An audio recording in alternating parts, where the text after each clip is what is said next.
Welcome to American History Lesson 9, Westward Movement.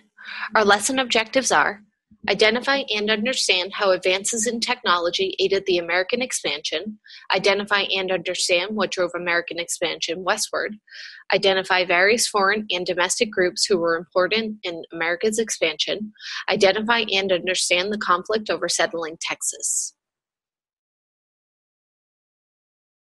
Technology's influence on America's growth. The economy of the United States changes rapidly.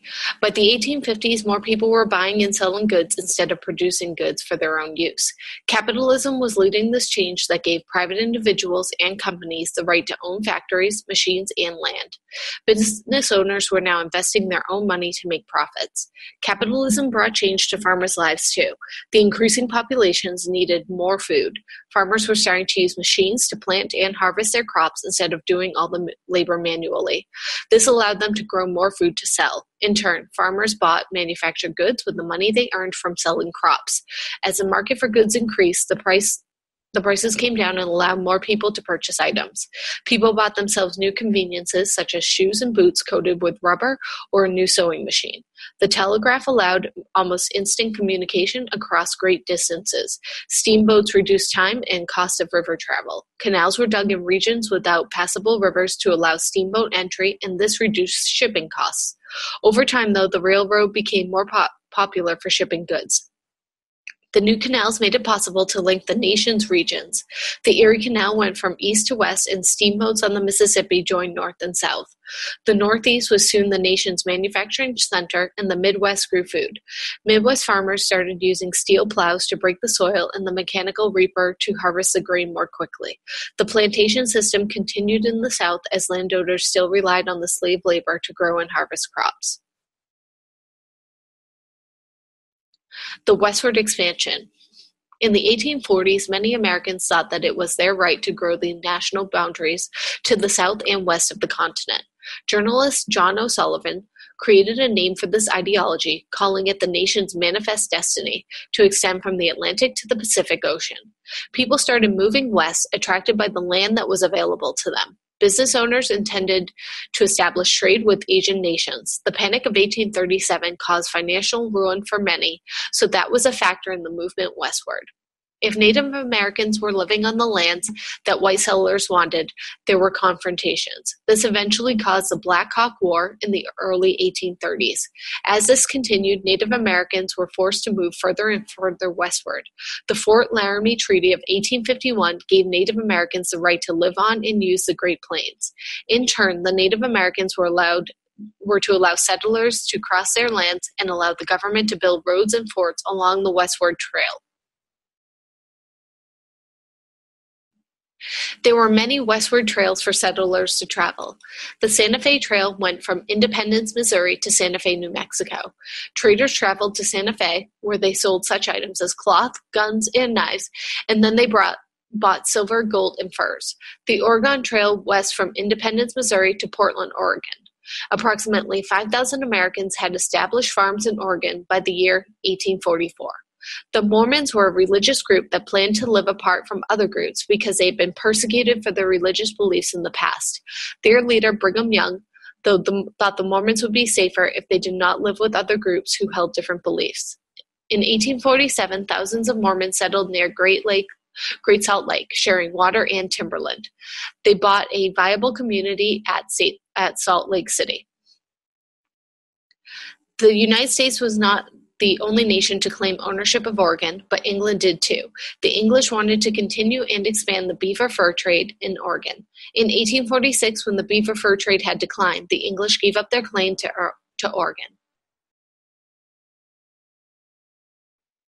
The conflict over Texas.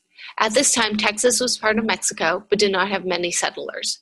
Although the land was excellent farmland, people were too afraid of attacks by Native Americans to move there.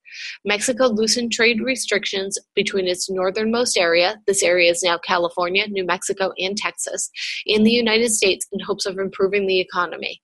Mexico made efforts to encourage Americans to come and settle in Texas.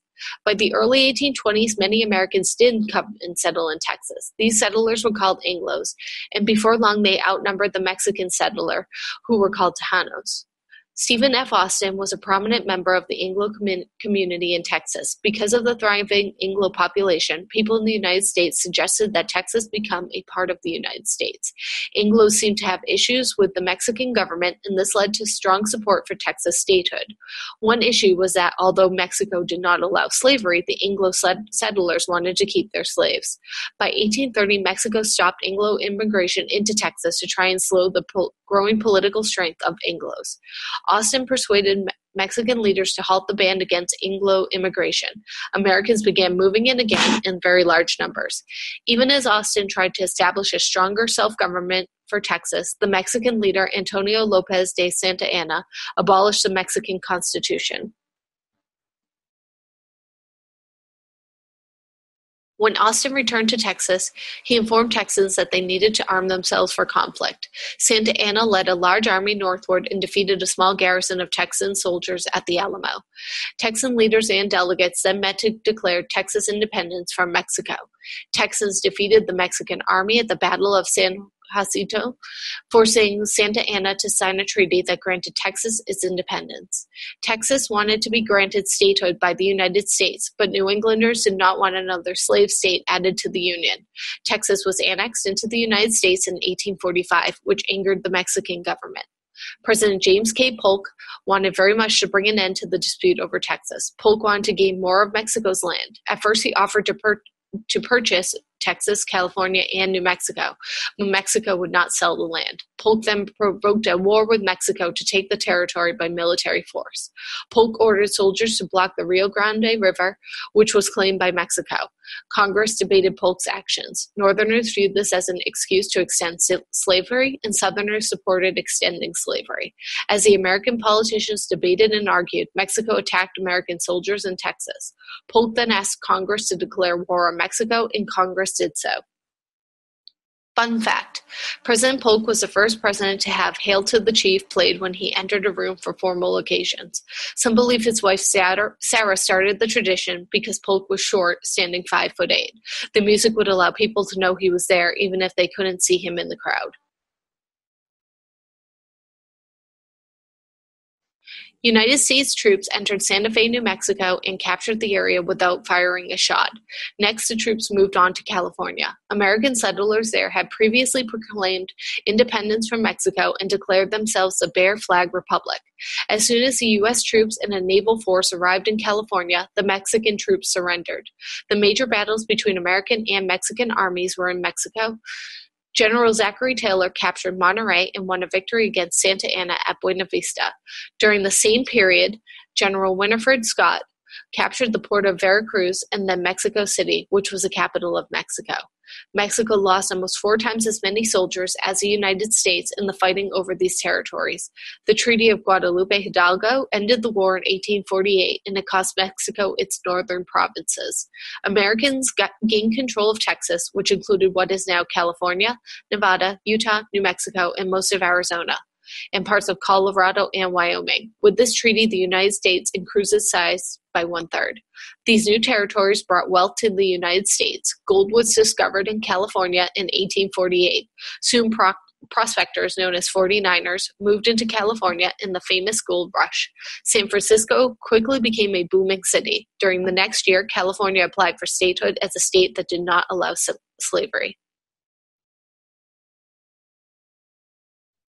What next?